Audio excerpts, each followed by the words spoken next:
I'm not sure whether we are on air. It seems we are on air. So, good morning, good afternoon, good evening, dear friends of the Körber-Stiftung, of the IFSH, and also of the Carnegie Endowment. Very warm welcome to the launch of the digital report of the Körber Strategic Stability Initiative.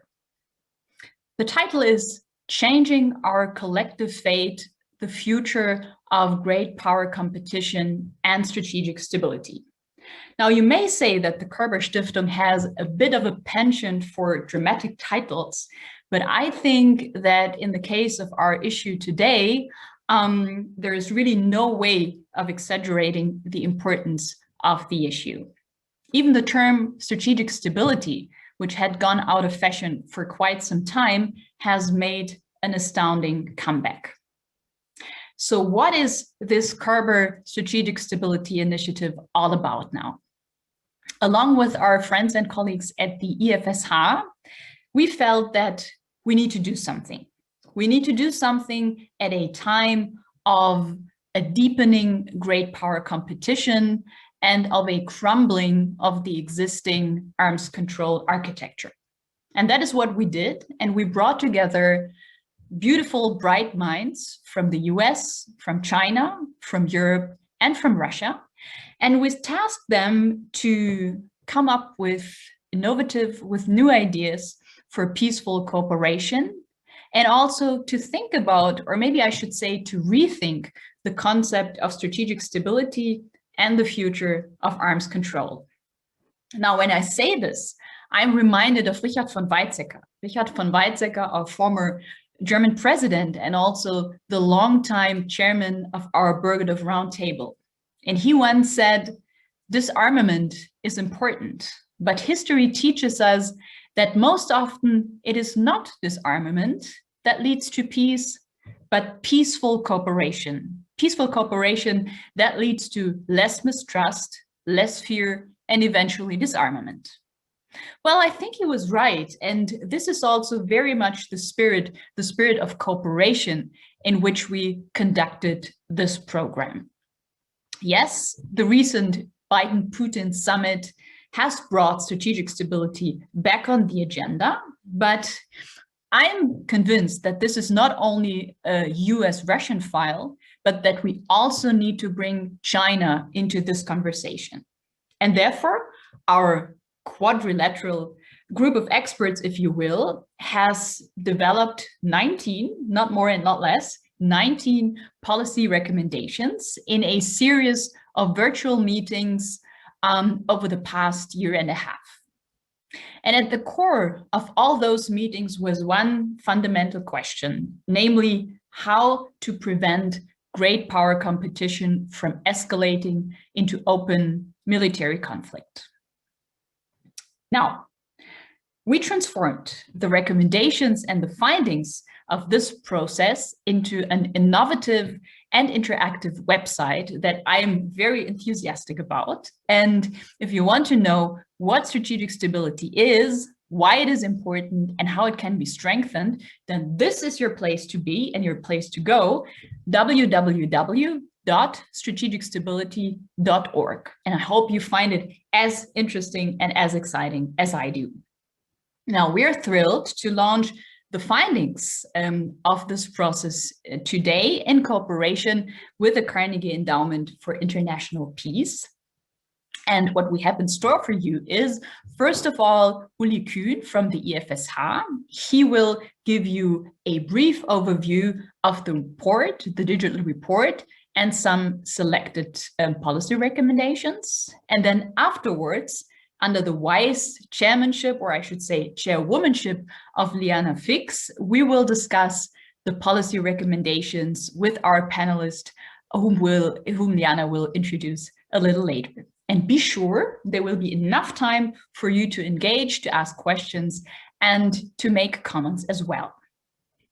Now, before I pass on the mic to James Acton from the Carnegie Endowment in DC, let me say some thank yous. First of all, a very big thank you to the IFSH, who's been a superb partner over the process, and also many thanks for contributing to making the interactive website possible. A second big thank you goes to the participants of the process and of the group for their dedication throughout the time of 15+ months, and also their intellectual stamina. Thank you also, of course, to the Carnegie Endowment for the opportunity to cooperate on this launch, and also a special thank you to Tong, who participated in the Körber Strategic Stability Initiative. I would also mention here James Acton and Erin McLaughlin, who have been very instrumental in making this possible. Last, but certainly not least, a special thanks goes to my fantastic team at the Körber-Stiftung, Juliana Fix and Christoph Heilmeier, together with Leonie Stamm, Anna Pröhl, and Philipp Lott. Now, finally, without much further ado, James, let me turn it over to you. Thank you very much, Nora. And on behalf of the Carnegie Endowment for International Peace, it's a great pleasure to be involved in hosting this virtual launch today. I know it was also an honor for my colleague Tong Zhao to be part of this initiative. You know, when you're thinking about planning an event, you spend a long time thinking about what the right timing is. And just occasionally something happens in the world that turns an important event into an important and urgent one.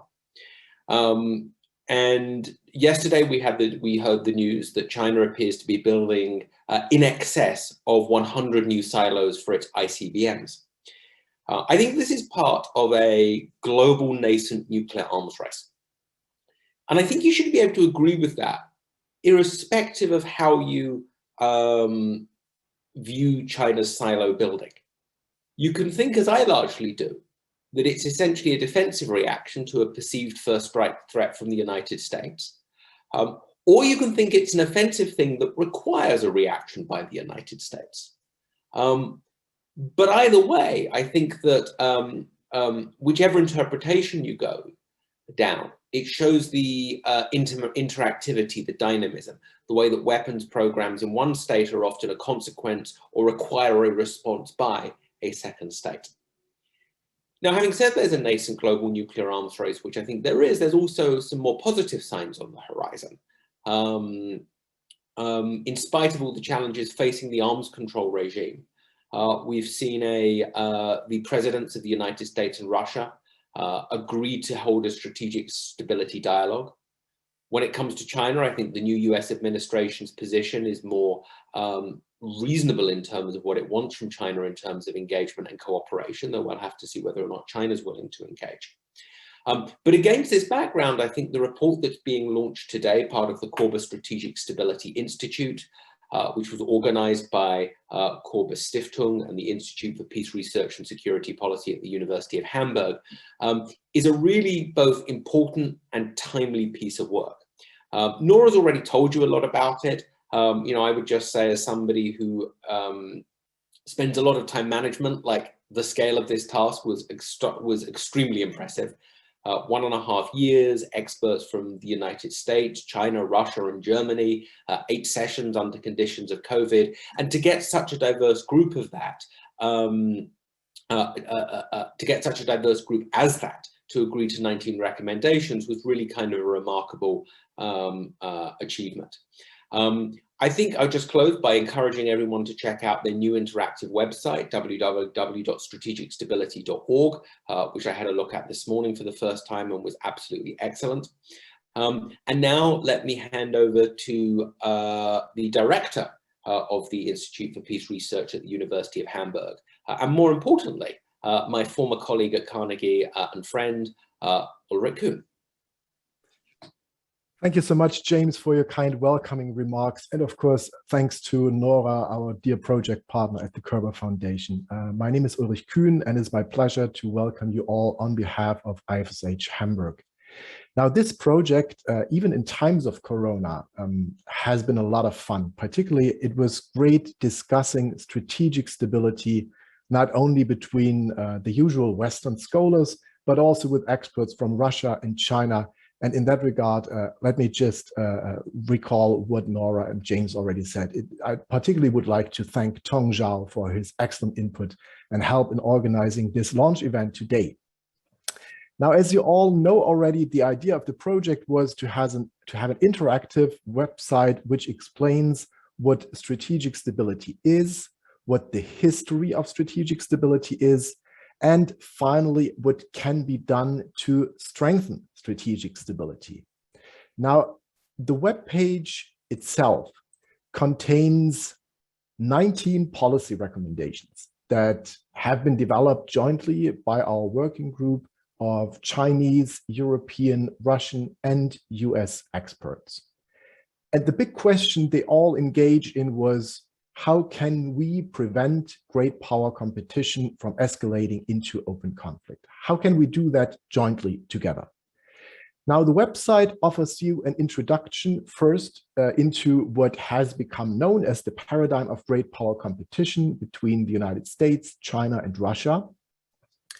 And the webpage then also contains a joint definition of all our experts on strategic stability. So I'm not saying that you have to use that for your next article that you're writing, but I think that it's really already a valid piece of work to have this diverse group of experts agree on a joint definition.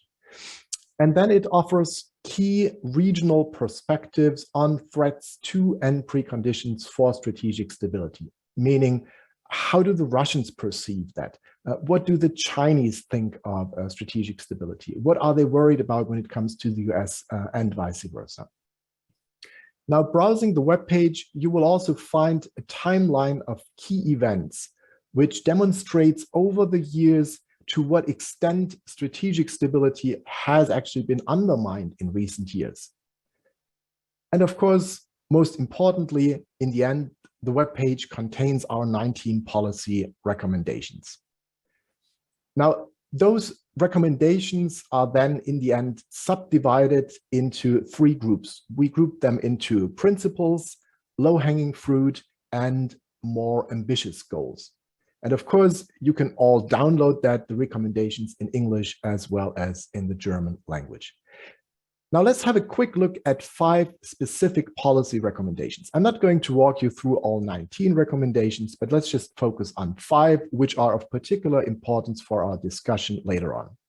Now, the first one is policy recommendation number 1.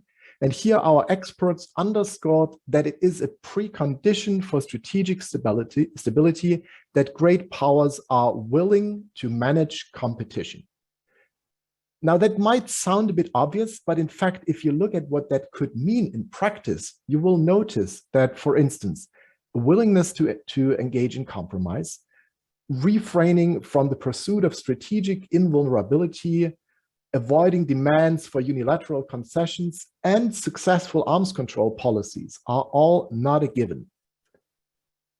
Let's move on to the next recommendation, which is recommendation number 6. And this one goes to the Europeans. Here, our experts agreed that Europe should find its own voice in strategic stability talks. And here, most importantly, Europeans should develop and push their own specific arms control proposals in order to remain not simple bystanders in great power competition, but to engage in the debate. The next recommendation I want you to focus on is recommendation number 7. And this one focuses on what we call arms control socialization. Now, particularly transparency is not always met with enthusiasm by all parties.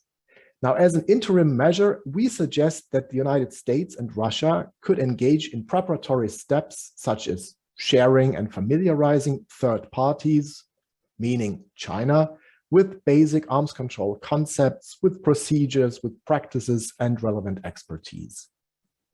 Let's move to the next recommendation, number 12.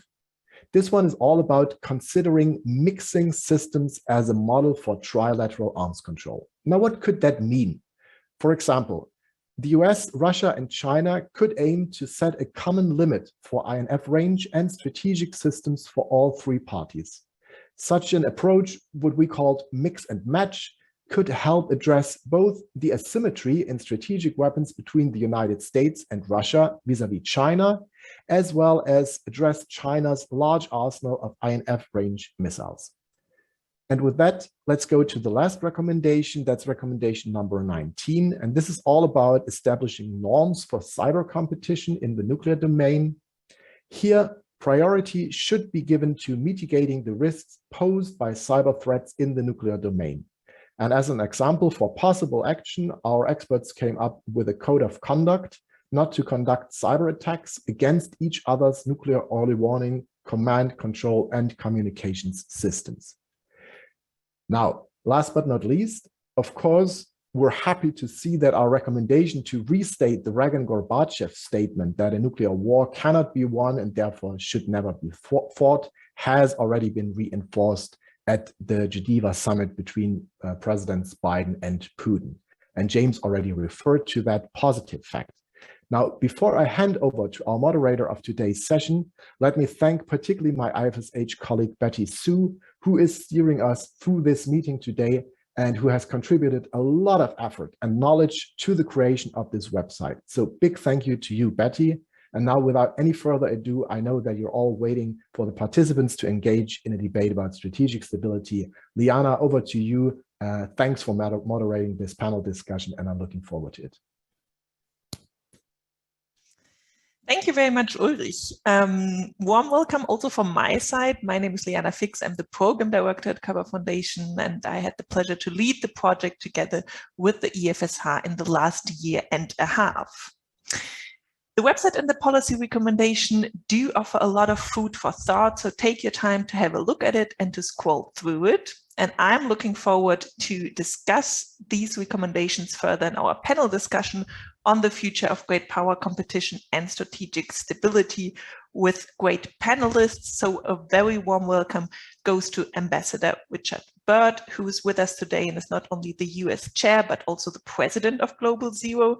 He's also managing partner at McClarty Associates, and he was the US chief negotiator in the Strategic Arms Reductions Treaty talks with the former Soviet Union. We also have with us Rüdiger Bohn, who's the Deputy Government Commissioner for Disarmament and Arms Control at the German Federal Foreign Office in Berlin. A warm welcome. We have with us Dmitri Trenin, Director of the Carnegie-Moscow Center, also based in Moscow. And then we also have with us Tong Zhao, Senior Fellow in Carnegie's Nuclear Policy Program, based at the Carnegie-Tsinghua-Center for Global Policy, and as already mentioned, a participant of our initiative. We're delighted to have such fantastic speakers who have found the time to join us today.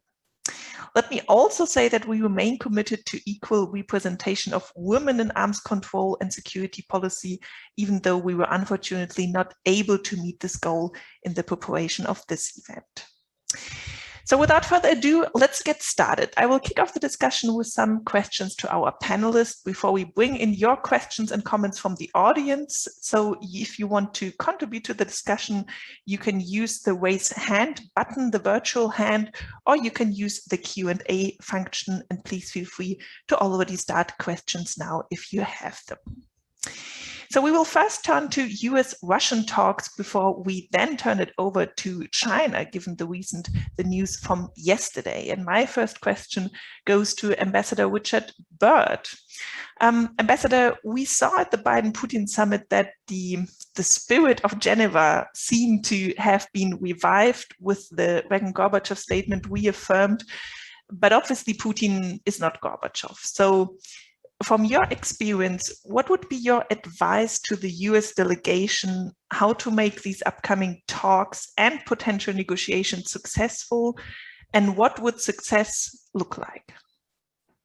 Well, that's a very important question, and it's a big question. So I will try to answer it, but at the same time, be brief. You're right, Vladimir Putin is not Mikhail Gorbachev.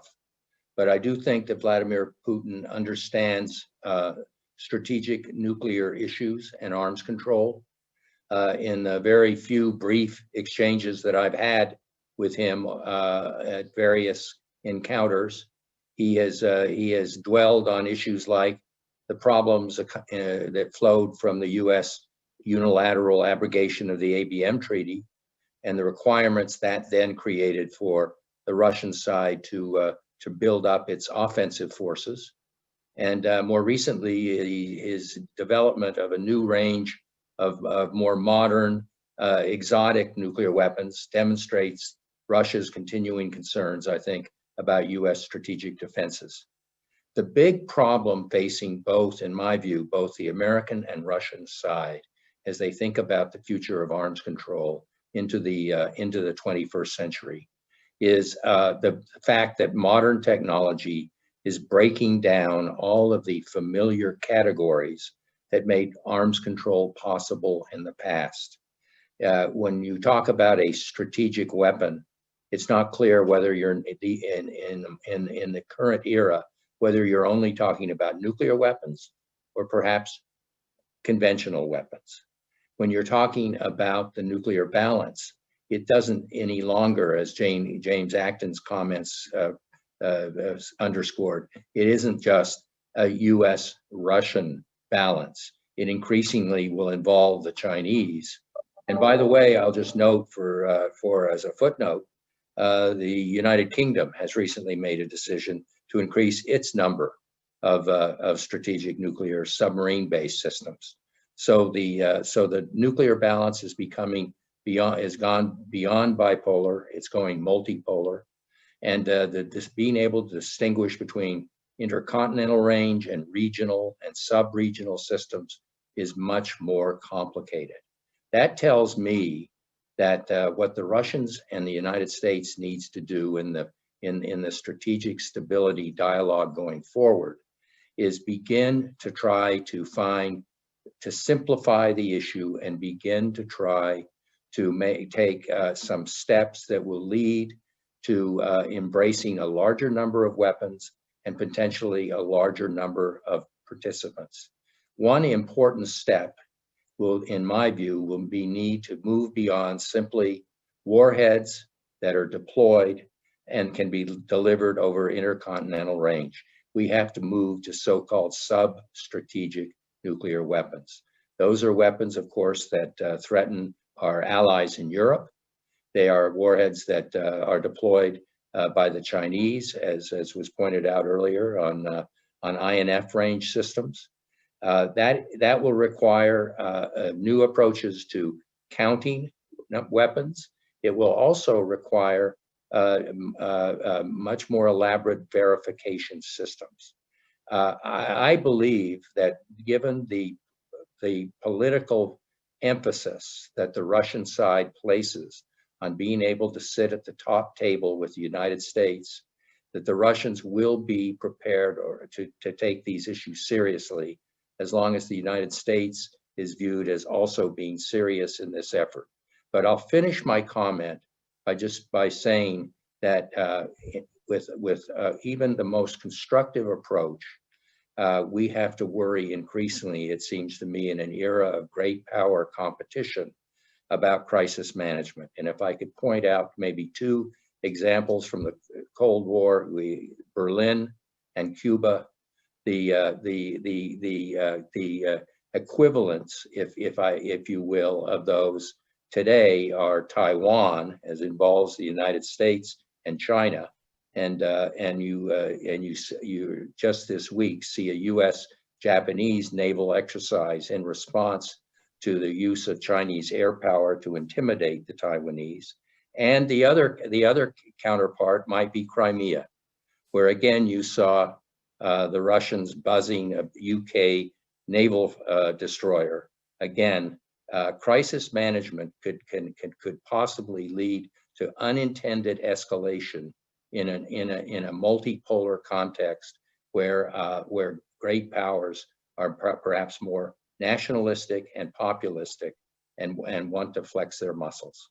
Yeah, thank you, Ambassador. We will come back to the incident in a second, but just to follow up with one question, you already mentioned that both parties should simplify the agenda, but there seem to be different priorities. So the US side announced they want to talk about all nuclear weapons, and for Russia, it's obviously missile defense that has to come into the equation. Is there willingness in Washington to talk about missile defense in the upcoming talks? Let me answer that two ways.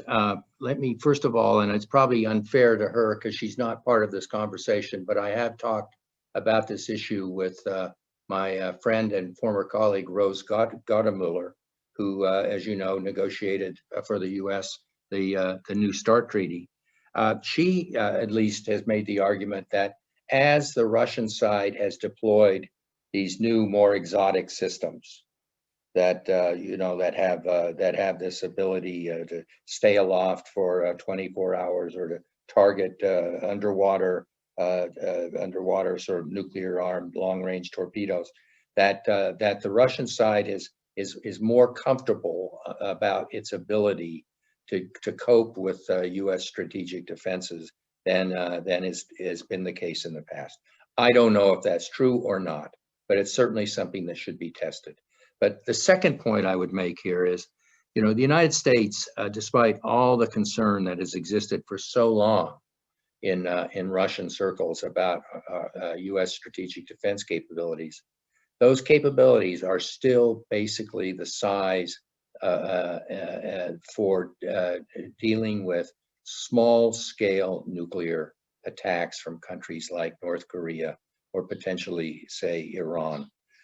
They are not thick enough, they are not large enough, they are not capable enough to really deal with a Russian, or I would even go so far as to say a Chinese so-called first strike. So I think one way you deal with that is for the United States in the context of strategic stability talks. And I proposed this along with my colleague at Global Zero recently, John Wolfstall, is maybe the U.S. should provide its plans, its development and deployment plans for strategic defense for the coming decade, so that countries can understand what the United States intends to do. Because I don't believe any of those programs really would in any way, shape, or form seriously undermine the retaliatory capability of Russian forces. Thank you, Ambassador. Let's bring in Dmitri Trenin from Moscow on exactly what Ambassador Burt mentioned, the incident that we saw off the Crimean coast. In principle, the reaction in Moscow seemed to be quite positive towards the summit. But this new escalation also demonstrates that it's unclear how long this strategy of limiting the most dangerous risk, how long can the strategy last if we have so many crisis points where we can see inadvertent escalation?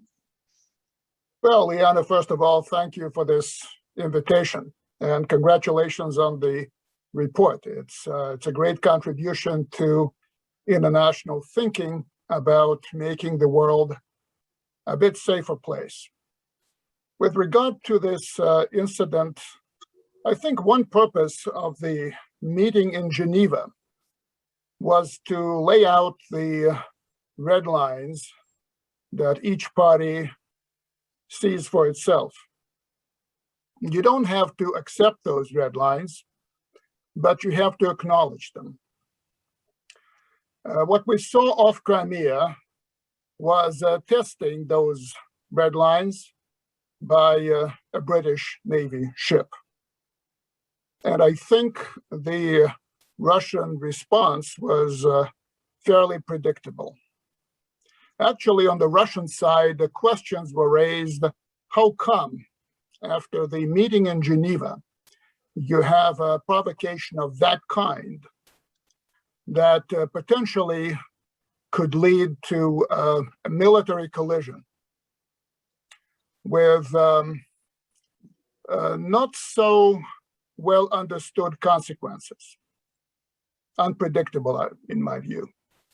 So the Russian question is just the opposite to the question that you have just raised.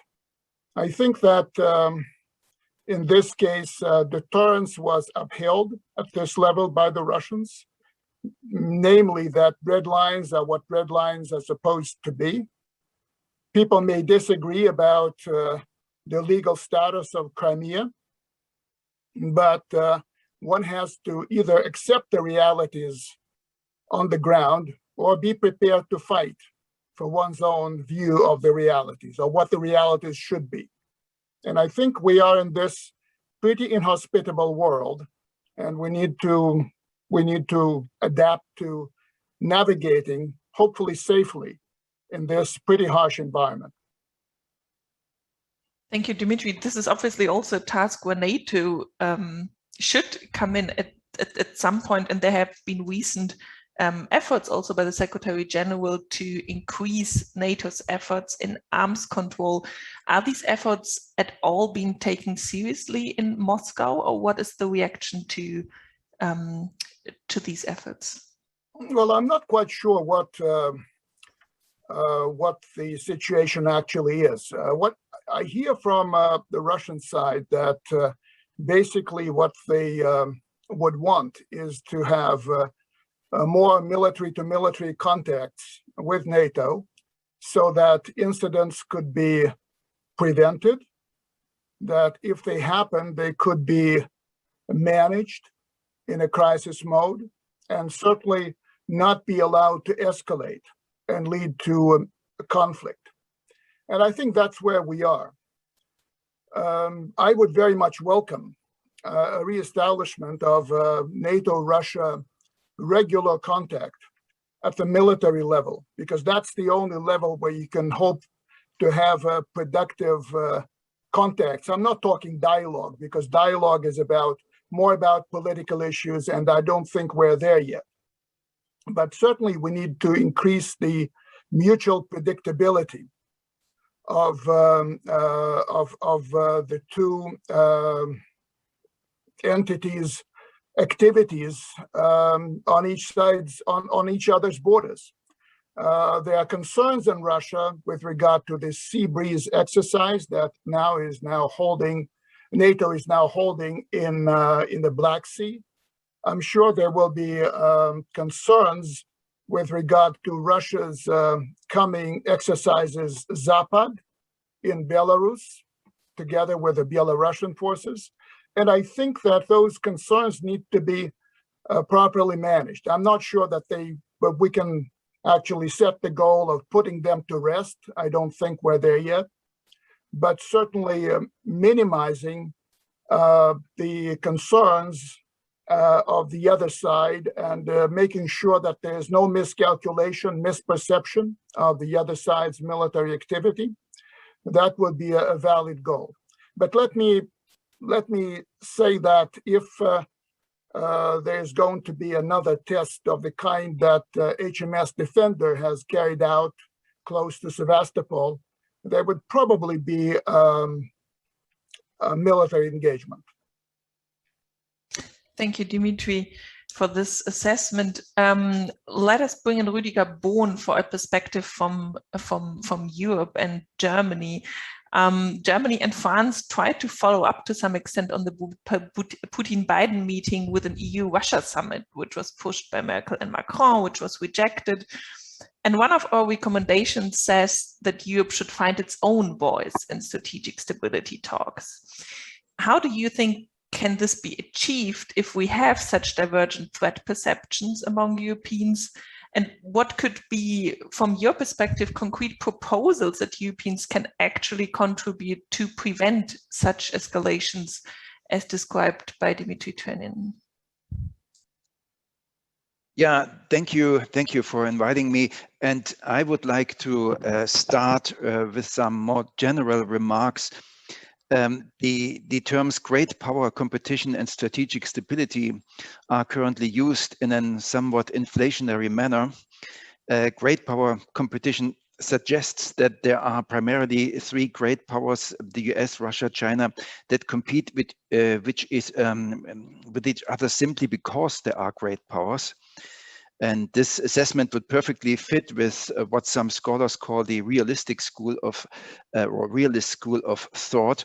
But I think it should not be overlooked that there is more to it. The US is a liberal democracy, and the other two powers are challenging the US because they rely on a different set of values. So I think this dimension should not be overlooked. And as to strategic stability, I had a look at the definition agreed upon at the Körber Strategic Stability Initiative. And the definition reminds me a little bit of Cold War thinking, stability understood as a balance of power based on parity with assured retaliatory capabilities, etc. And I wonder if this can still be the core of today's notion of strategic stability. The balance of power has dramatically shifted to the West, at least economically, and with NATO having 30 members today, most of them highly developed industrial states.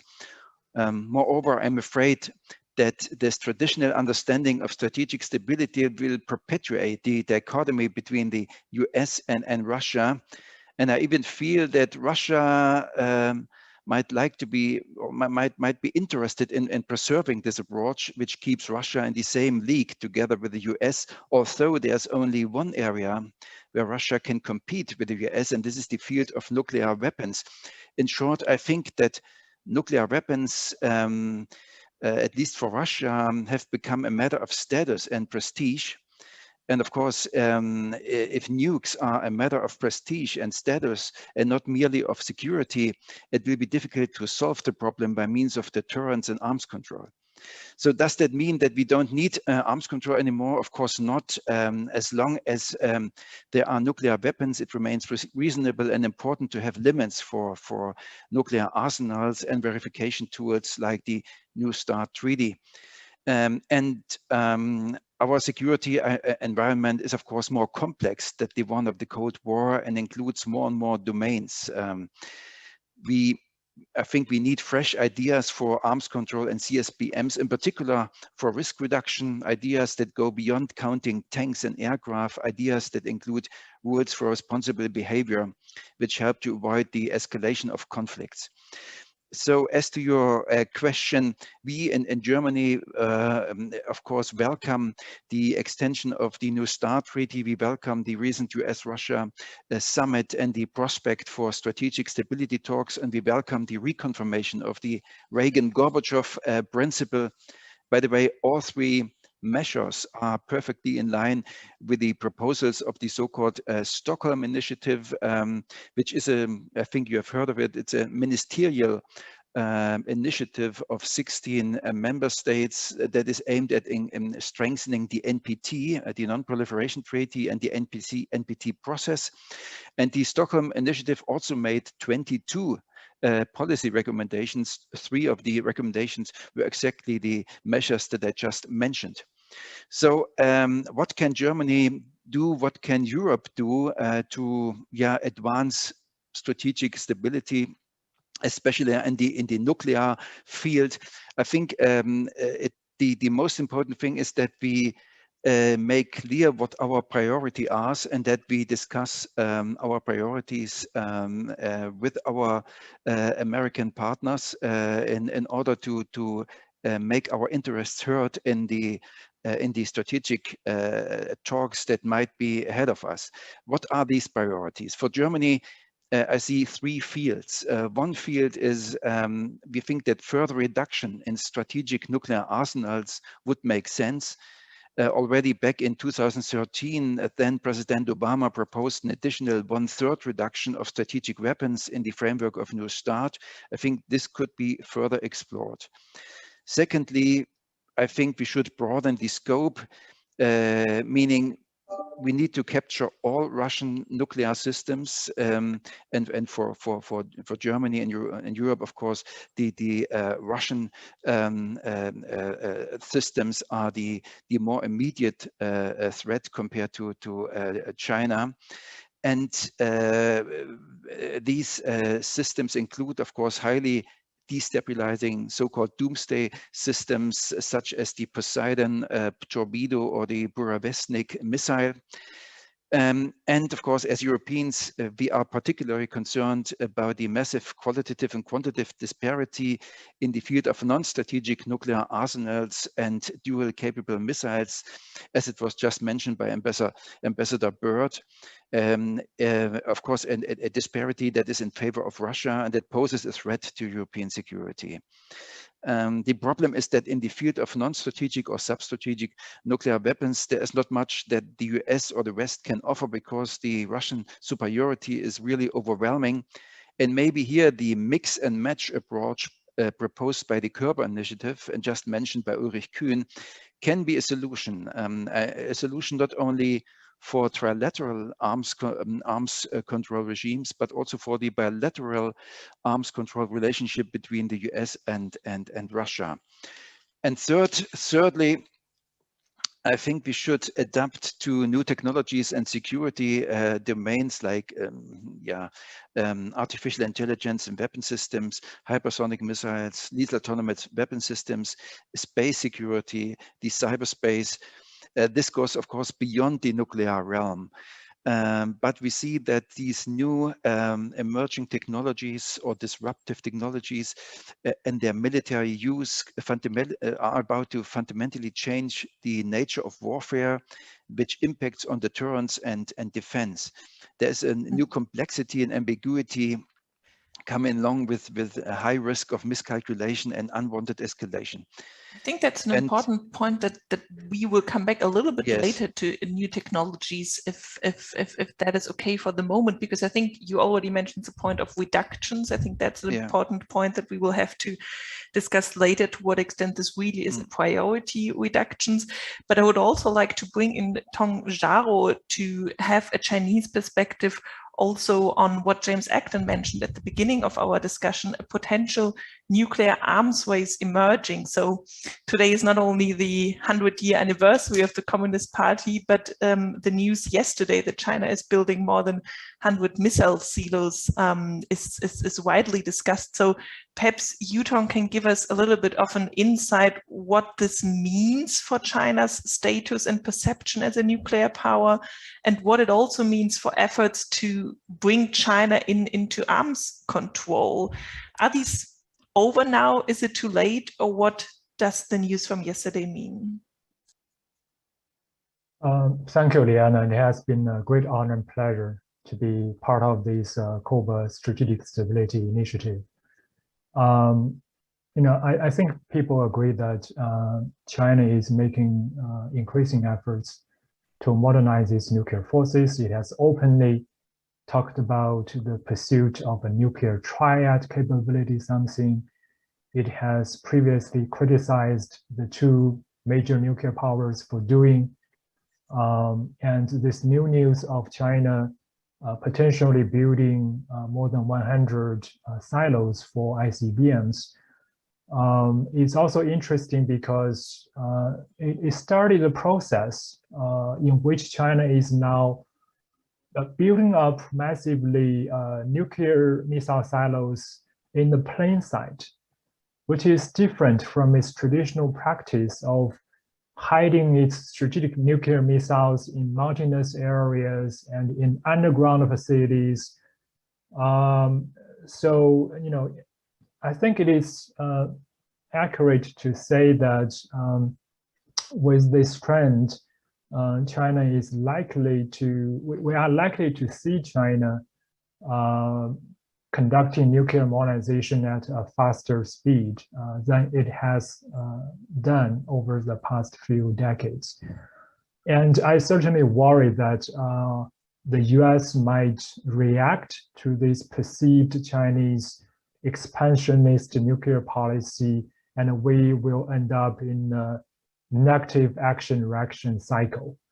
So there's a lot of strategic instability at play here. I think in the Chinese case, there are two levels of potential incentives behind recent Chinese nuclear modernization. One is at the technical level. I think China is indeed very worried about the potential impact of American homeland missile defense, nuclear counterforce strike capabilities, conventional precision strike capabilities, advanced space-based sensors that might track Chinese nuclear mobile missile vehicles, etc.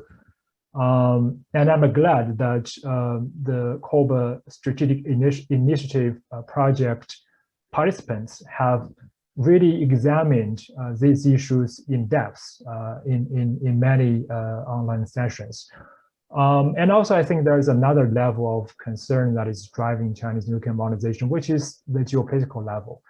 Nowadays, we often hear this argument that China needs a bigger nuclear arsenal because the US has changed its overall strategic approach towards China. US is adopting a much more hostile policy against China.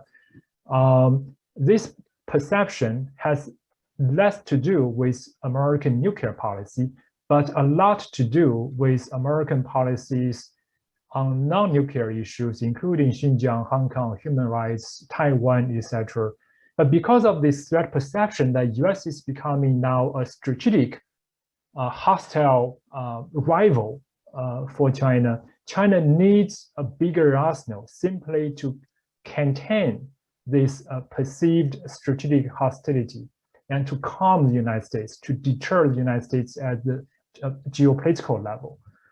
I think that incentive also needs to be addressed. So I believe there's a lot we need to do, and compared with US-Russia, which made important progress in establishing the strategic stability dialogue, there is more to do between US and China. Both countries still share mutual suspicions about each other's commitment to bilateral strategic stability.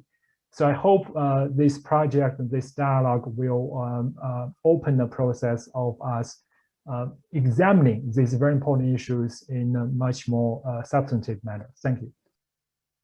And if I may ask directly, Tong, do you think that this news from yesterday might have moved the possibility of US-China talks further away? It was already something that was not going to happen within the next year, but has this now significantly deteriorated the prospect for US-Chinese engagement on strategic stability issues? My understanding is not necessarily so. China is building these nuclear missiles, in plain sight. It does not intend to hide these missile silos. It is to be discovered sooner or later. So I don't think this news will affect the prospect of bilateral talks. I think, as China receives more international pressure, including that from the United States, to engage on arms control issues, I wouldn't rule out that China, becoming more willing to engage with the Biden administration, which has adopted a more pragmatic approach on arms control than the previous American administration. I think, arms control is a very politically loaded term. If China accepts to do arms control, it would be viewed as making a concession under US pressure. So in that sense, maybe a strategic stability talks is a better alternative, just like the US-Russian strategic stability dialogue. And we can discuss a lot under strategic stability, including new technologies, transparency, confidence building measures, and even potentially, how to mix different types of capabilities and think about limitations and even reductions on strategic weaponry. So I think there is a lot of potential. I'm keep my fingers crossed that we might see some progress in the near-term future. Thank you so much also for explaining us the logics behind Chinese thinking on this. And let's give this back to Ambassador Burt. And I would also, again, welcome our participants to ask questions for Q&A or to raise your hand.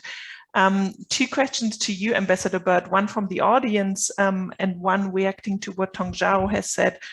What would you expect as a reaction from the United States to this news from yesterday?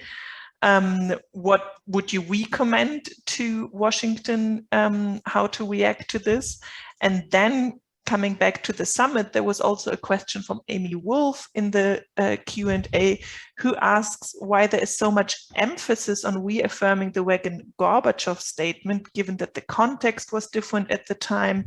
And she asks, will the reaffirmment of the statement really lead to any changes in postures or policies to reduce the risk?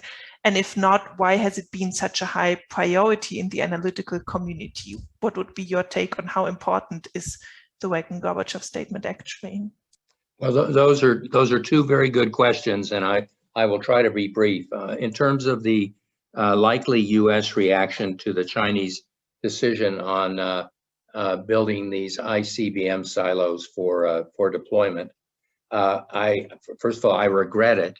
And I should just say, speaking for myself, I think it's not a very smart decision, because fixed land-based missiles are potentially destabilizing, especially in a crisis, because very accurate missiles can be used to attack those missiles.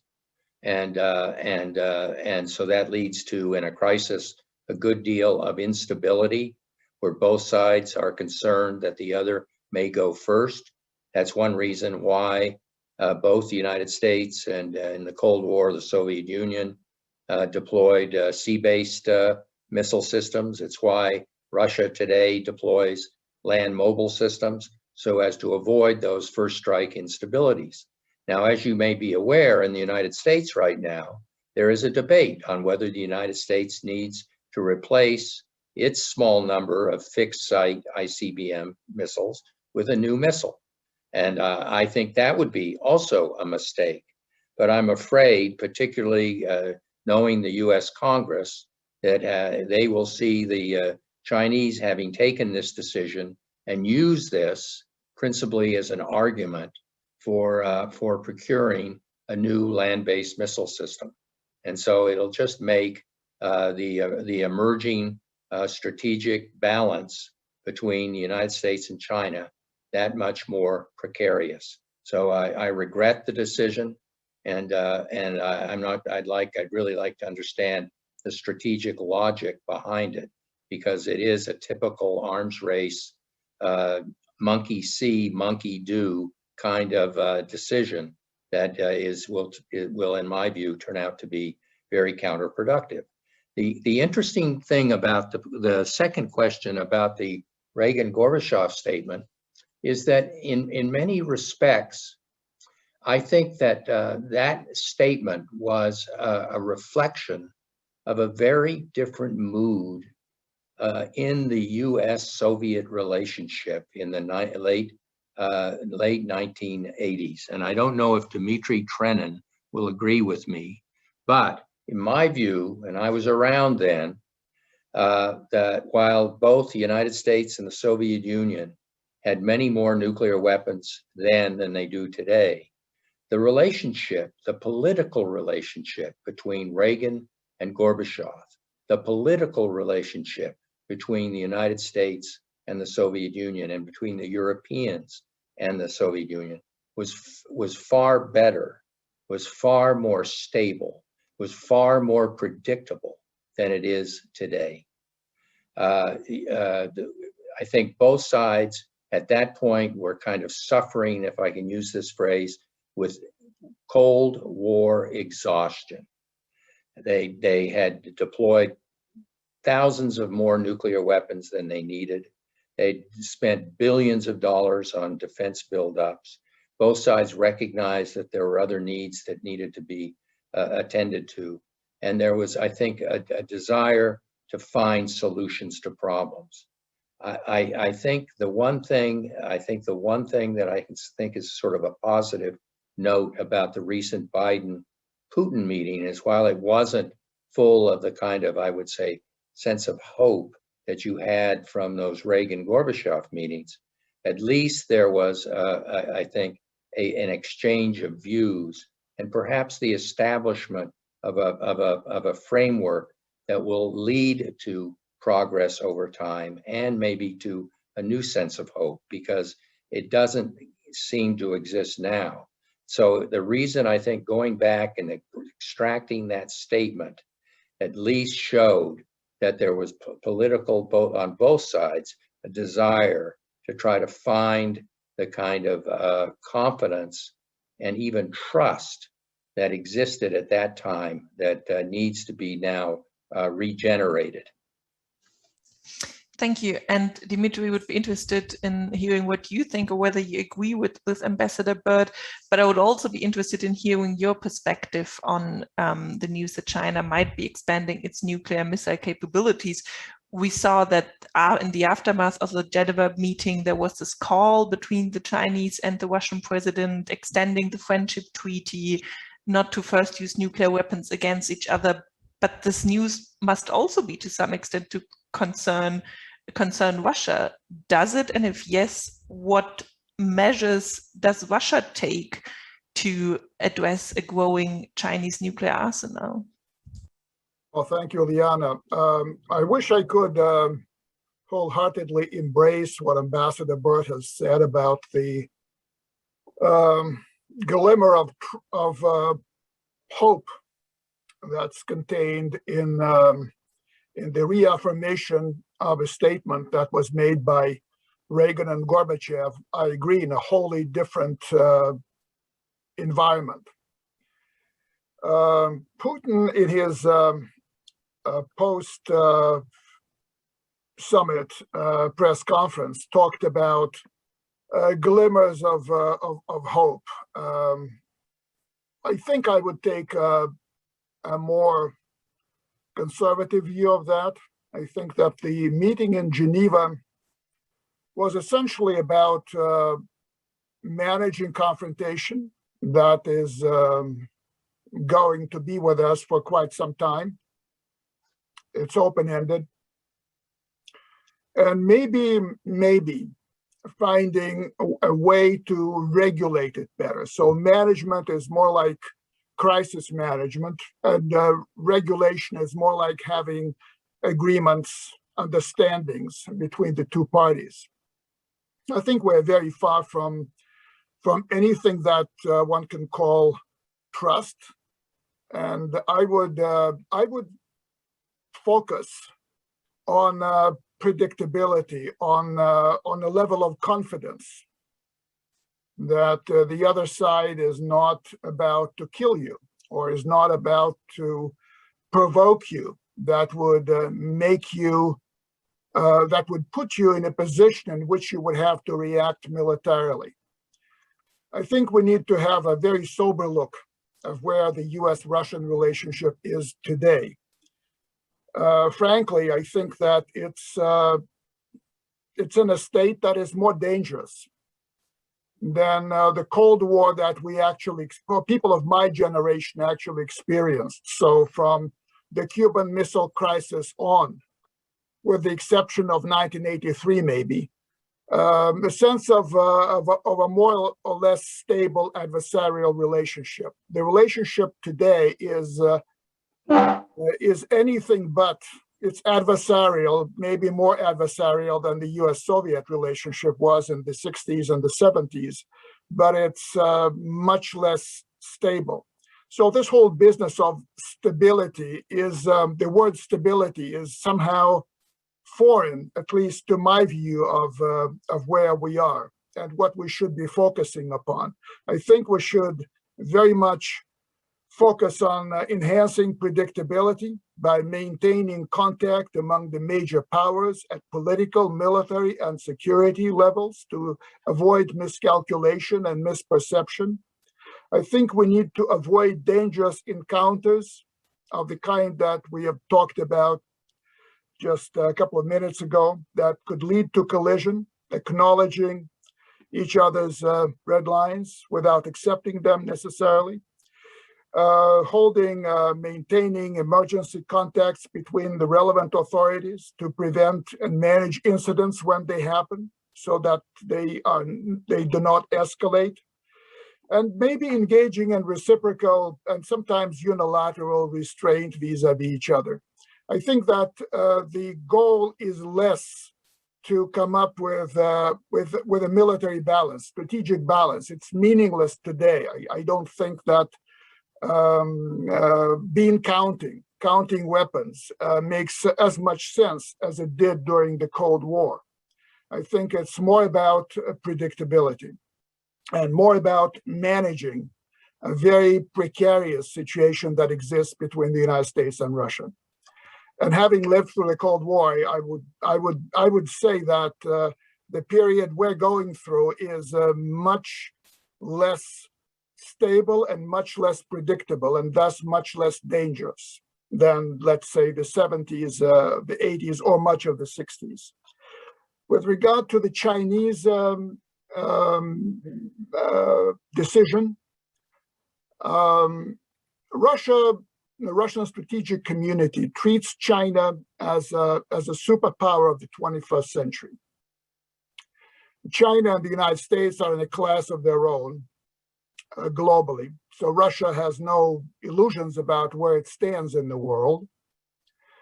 On the other hand, I think there's confidence. I think there's enough confidence in the Russian leadership that for the foreseeable future, the Sino-Russian relationship will stay on an even keel. What you need to worry about in Russia is not so much Chinese attack against you. It could be a tighter embrace by China that would be the result of Russia not being able to perform well enough to keep some sort of a balance in its bilateral relationship with China. Russia is adamant about its own sovereignty. It's about its own status as a self-standing power. And as long as that is not in danger, a certain amount of dependence is tolerated. And I hope that the relationship will be more or less balanced in the foreseeable future. The existence of more nuclear weapons on the Chinese side is seen in the context of the evolving hostility between the United States and China. It will be seen as a Chinese response to essentially the United States under Trump and then confirmed under Biden, China being actually established as America's #1 competitor, rival, and potentially military foe. So I don't think that a lot of people will be too worried about. Everyone will clearly understand that. Everyone will clearly register that, and since people are not engaging in illusions about other great powers, people in the strategic community of Russia have a very realist world outlook. But for the foreseeable future, they will see China as not a threat to Russia. Mm-hmm. So there seems to be little incentive for Russia to support efforts bringing in China. And there's also a comment from Andrei Baklitsky, who was a Russian participant to our initiative, who also mentioned that it was somehow lost in the news that the statement of the presidents of Russia and China that a nuclear war cannot be won and should not be fought. So basically repeating the Gorbachev statement in a Russian-Chinese context, and he would also like to hear views of Zhao and Ambassador Burt on it. But before we turn to this, let me turn to Mr. Bohn. I think you have a comment, and I would also like to add one more question to you, which goes concretely. You just mentioned at the beginning what Germany and Europe could do. There's this idea of the moratorium, if we talk about European security from the Russian side, which has been rejected by NATO, but is brought up again and again into the discussion.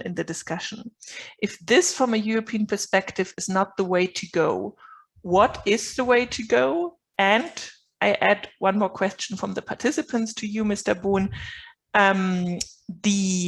How do you think about the rejection of Angela Merkel's proposal to hold a summit with Russia? I alluded to it at the beginning of my question before. Shouldn't the EU follow the example of the US government? And what can Germany do to talk to skeptical EU member states about it?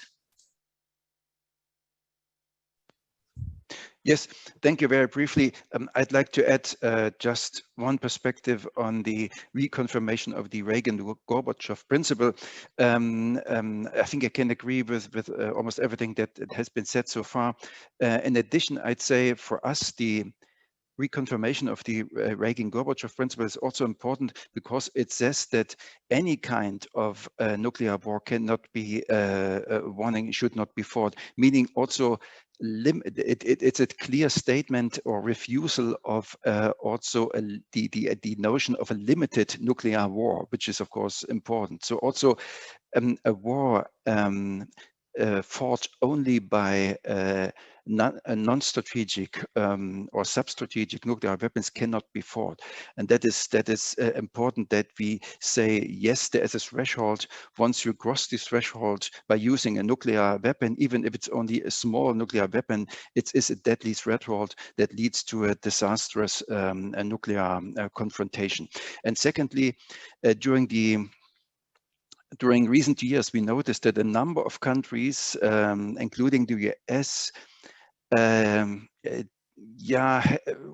were reluctant to reconfirm what we call past commitments of the NPT process, the process of the Non-Proliferation Treaty, meaning the acquis that consists of lots of documents and action plans and important decisions.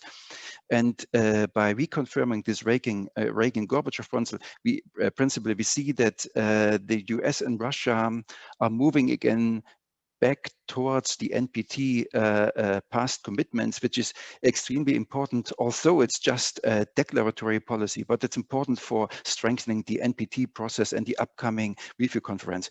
As to your question, the moratorium... Just to add, Mr. Bohn, this is also so important because in Germany, the question whether Germany should join the Treaty on the Prohibition of Nuclear Weapons, it's also widely discussed and also a topic in the election campaign, right? Which would be a third question. But starting with your first question, moratorium, I mean, I clearly have to say that if it comes to the nuclear field, the European security is clearly part of our NATO policy. We are members of NATO, and NATO made clear several times that the moratorium proposal by President Putin is not the way forward, because it would just perpetuate the status quo or preserve the status quo, which is that Russia has already a lot of dual capable missiles and non-strategic weapons.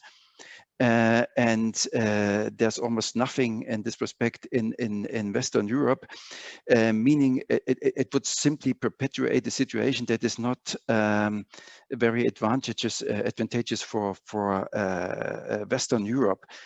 We think we have to go beyond the moratorium and really try to eliminate non-strategic weapons, not only in Europe but also, let's say, in the broader European area, let's say from Lisbon till Vladivostok, in order to be sure that there is no threat anymore to European countries through non-strategic weapons.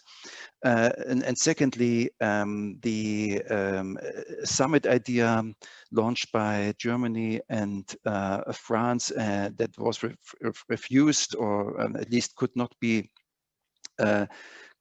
agreed upon within the EU.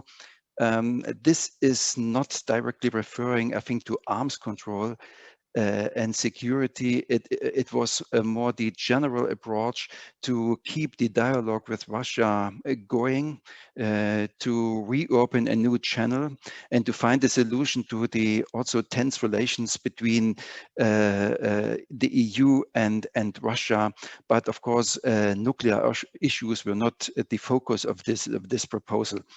Your last question, support for, or the idea that Germany should join the TPNW.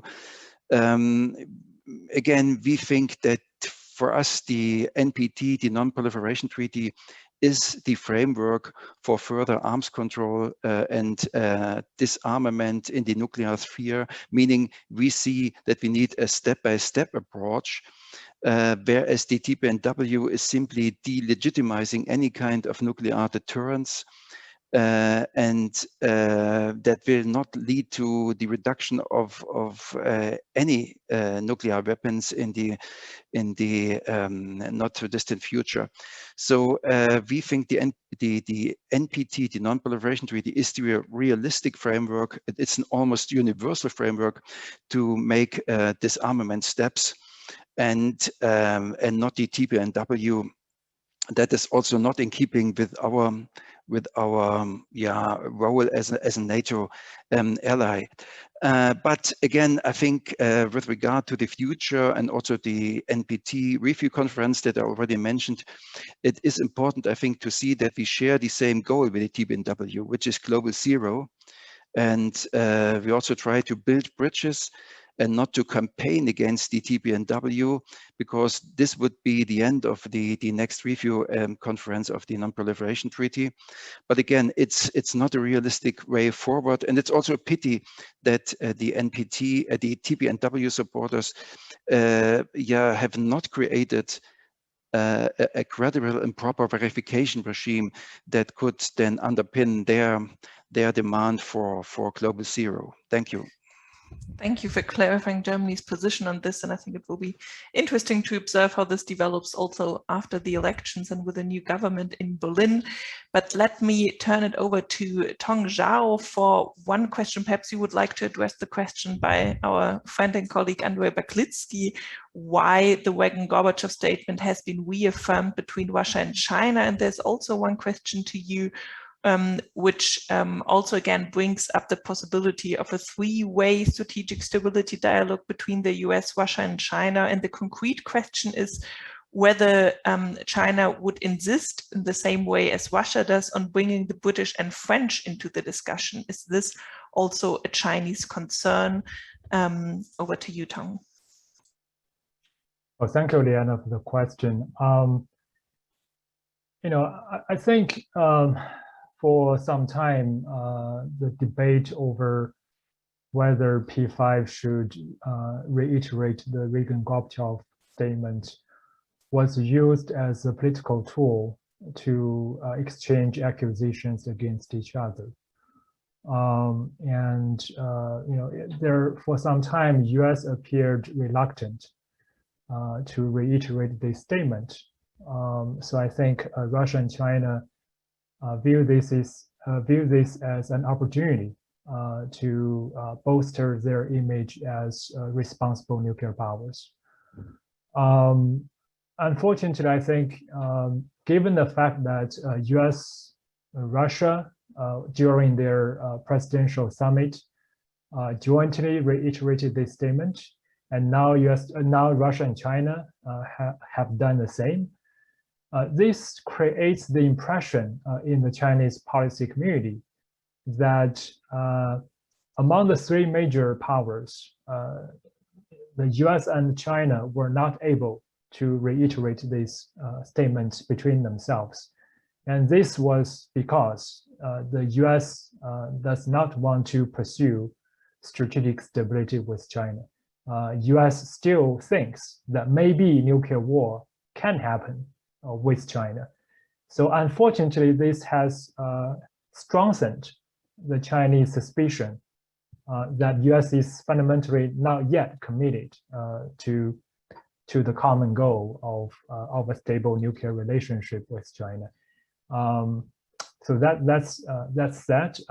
Regarding your question about the format of negotiations, I do think in some cases it makes sense to have a trilateral discussion among US, Russia, and China, because and this would be in Chinese interests, because China as a newcomer to nuclear reduction or nuclear arms control talks, it would really benefit from having Russia on its side. And also because Russia and China share the very same concerns about American missile defense or conventional precision strike capabilities, they could make a joint case against the United States in a trilateral setting.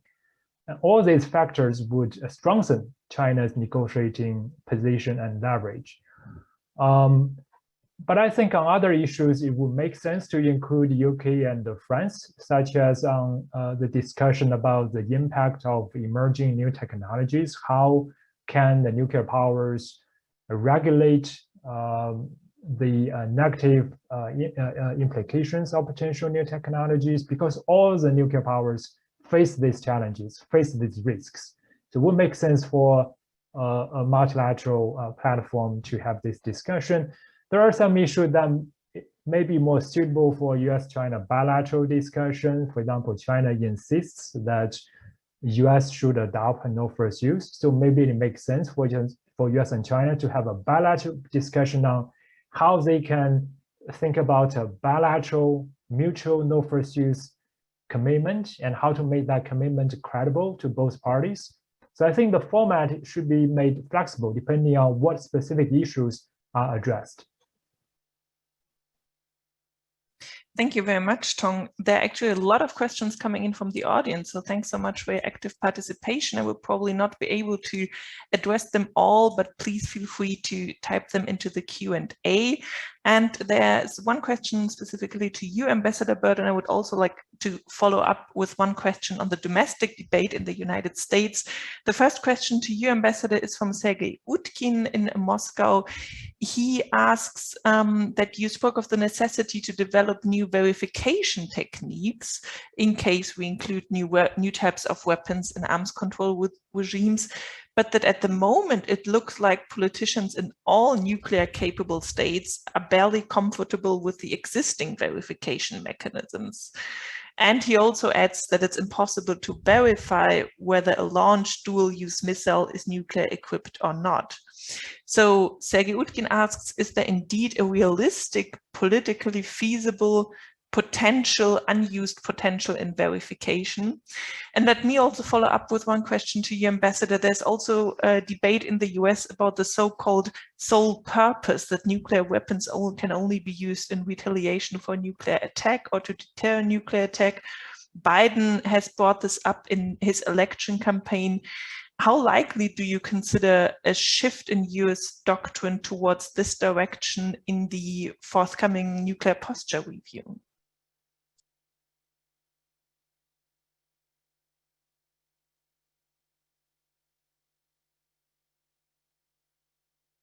I think, Ambassador, you have to unmute yourself, so you missed the first sentences.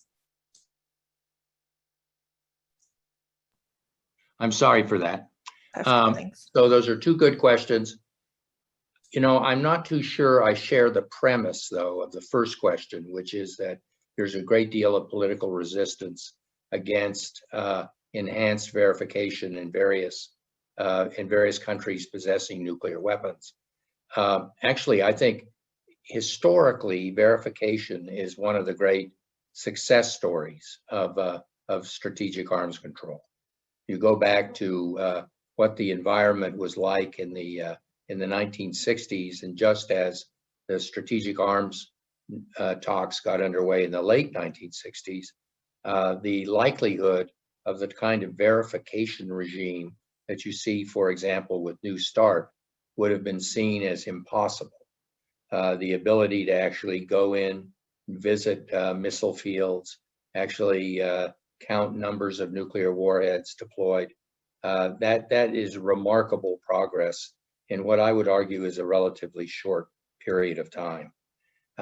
When I was talking about the need for enhanced verification, what I was really focused on and going back was this idea of some more comprehensive limit on numbers of total nuclear warheads. And the only way, in my view, I think that would work is not only the ability to actually inspect deployed systems, but also be able to find a way of counting missiles held in reserve or in storage. That is going to be a much more difficult problem. Now, I am not an expert on how you would go about doing that, but I have spoken to technical experts in the United States at the nuclear labs like Los Alamos, who believe that there are technologies and there are ways in which you could have a credible verification system that would permit a comprehensive limit on total numbers of nuclear warheads. So I think it will require, though, a good deal of negotiation and probably a good deal of technical exchange between and among the various experts. So that is the problem with that issue. Now, what was the second question, though, you raised? Sole purpose discussion in the United States. Yes, that's a very delicate and tricky issue. And what I think it reflects is, frankly, going back to the last conversation we had with the Chinese desire to perhaps sit down with the U.S. side and talk about no first use. I think there are those people in the Democratic Party, on the Biden team, who would like to circumscribe the situations in which the United States, in terms of its nuclear doctrine, would or would not use nuclear weapons. That is a tough, difficult issue to take on. And I think while there's a very strong case to be made for it, because I think, and let's step back, and I'm speaking as an American, but also as a member of representing the sort of NATO community, Western community. The role of nuclear weapons has had to evolve over time. NATO adapted a nuclear strategy in the 50s and in the 60s, when we saw nuclear weapons as the response to Soviet conventional superiority. We don't face Russian conventional superiority in the same way that we did in the 50s and 60s.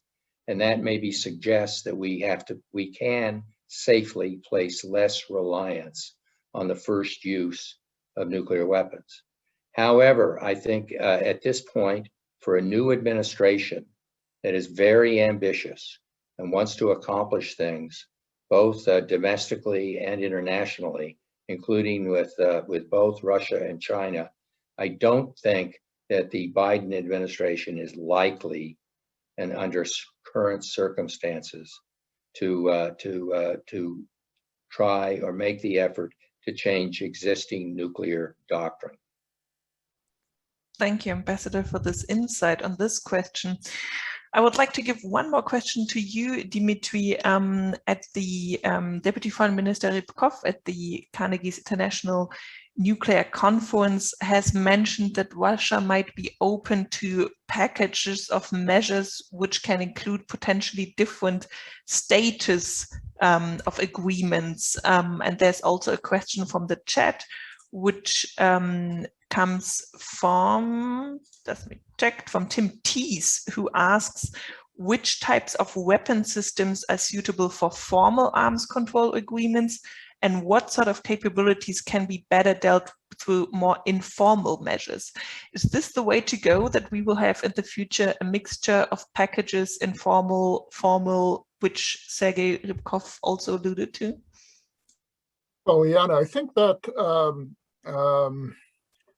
call them packages, call them something else. One would have to face the reality of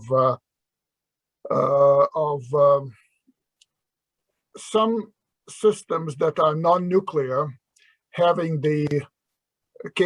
strategic capabilities and being regarded de facto as strategic weapons, whereas some sub-strategic weapons would be nuclear, would have a nuclear weapon as part of the system, and they clearly are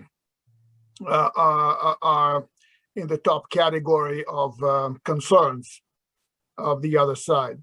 So there has to be, I think, for a viable compromise. There has to be a willingness by both sides to look at the other side's principal concerns. And here is the asymmetry. The Soviet-American nuclear balance was not completely symmetrical, but there was much more symmetry to it than the current situation. And geopolitically, geostrategically, there's far less symmetry now between the United States and Russia. So that's one thing. Another thing is that I believe we carry with us the legacy of instruments that were used during the Cold War. There's a whole culture of arms control with treaties ratified, implemented, verified, and all that. I'm not sure that the entire toolbox, or even most of the toolbox that served the United States and Russia reasonably well during the Cold War, particularly in the later stages of the Cold War, when the war itself was melting and melting fast in front of our eyes, or becoming warmer. Let's say strategic warming was taking place. And of course, that ended in the meltdown of the Soviet Union itself, as we all remember. So I don't think that we would necessarily need to have that toolbox in mind. Again, in the days of the Cold War, a lot was about parity, numbers, and other more or less formal comparisons between the arsenals of the United States and Russia. I'm not sure that this is of as much importance today as it used to be. Also, looking at the American political scene, frankly, I'm not sure that treaties negotiated by the United States with Russia would have a good chance of being ratified in the United States Senate. And you have to look at the ferocity of internal American politics, which is not going away if you look at some of the news coming from the United States.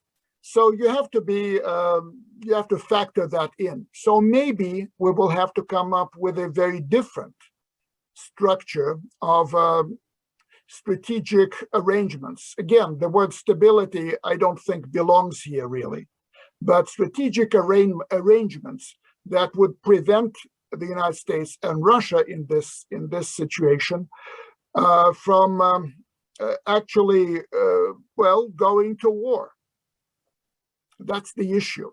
Again, if we take the nuclear out of the equation, or pretend to take the nuclear out of the equation and agree on, let's say, never using nuclear weapons on the battlefield, well, that certainly would be advantageous to the side, in this case, the United States and NATO, that has a much more effective and much bigger arsenal of non-nuclear systems.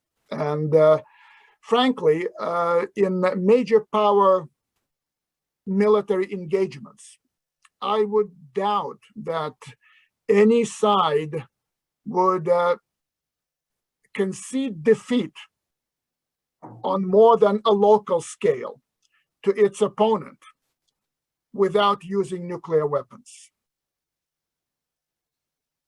And whether you have arrangements, pre-existing arrangements or not, whether you issue those statements, reissue them, Reagan, Gorbachev, what have you. When push comes to shove and you face more than a local defeat, I wonder what happens. But I would not guarantee that just because there was a formal reaffirmation of the statement from 1985, you would just sit on your nuclear arsenal and not make use of that while you have to concede a major defeat. So we live in a very different world than the world of the Cold War. That's a very bleak outlook, perhaps realistic, but on which I do not want to end this discussion as we are reaching the end and running out of time. But instead, I would like to have one concluding answer from all of you, starting with you, Rüdiger Bohn, to one short question, and please just answer with 1 or 2 sentences. So if suddenly a good fairy came to you and you had one wish, that you can have one new arms control treaty, what kind of treaty would you ask for and what would it have to address? Rüdiger Bohn. Of course, as a European, I would like to have a new arms control treaty that would somehow address and solve the problem of non-strategic weapons, as strategic weapons are so to speak, under control for the next 5 years. But non-strategic weapons, that is the challenge. And there I would like to see a treaty. Zhao, what would be your wish? Well, as Chinese like to say, we prefer behavioral arms control over numerical arms control.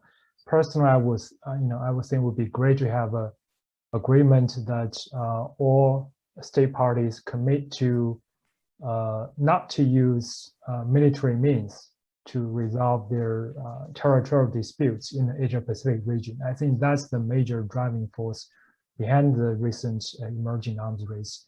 I think that type of political commitment would be really helpful in mitigating that effect. Thank you, Tong. Ambassador Burt, what would be your wish? Well, I disagree with Dmitri Trenin. I don't think that nuclear war in any circumstance today is more likely than it has been in the past. What could make it likely is if one or another country believes that it can succeed in a nuclear attack. So that leads me to conclude that I'd like to see a renegotiation and an updating and modernization of the ABM Treaty. Dmitri, you have the final wish.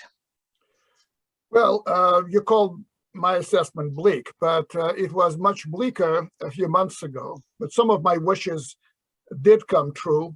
The New START Treaty has been extended.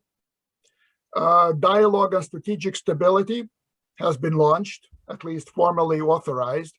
And thirdly, something I have not hoped for is a willingness to engage in dialogue on cybersecurity. Mm-hmm. So I think that with goodwill on both sides, in this case, the United States and Russia, we can advance to a more predictable relationship, a relationship in which the threat that I mentioned, and Ambassador Burt disagreed with how realistic or how likely that incidents would be, that threat would not come up, and even I would not mention it.